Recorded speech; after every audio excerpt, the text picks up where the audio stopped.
ভূত ভূত করো কেন? কবি ভবানীপ্রসাদ মজুমদার। ভূত ভূত করো কেন?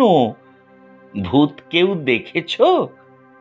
অহেতুক ভয়টাকে মনে পুষে রেখেছ। ভূত বলে কিছু নেই যেন এই ধরাতে। পারোনি কি ভয়টাকে মন থেকে সরাতে? ভীরু যারা ভয় পেয়ে কাঁদে পাড়া কাঁপিয়ে, দড়ি দেখে সাপ ভেবে ওঠে ভয়ে লাফিয়ে। আর যারা ডান পিটে ডাকাবুকো বিচ্ছু, ভূত প্রেত ইত্যাদি মানে না কো কিচ্ছু।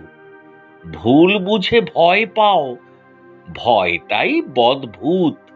ছায়া দেখে চমকাও, সত্যি কি অদ্ভুত।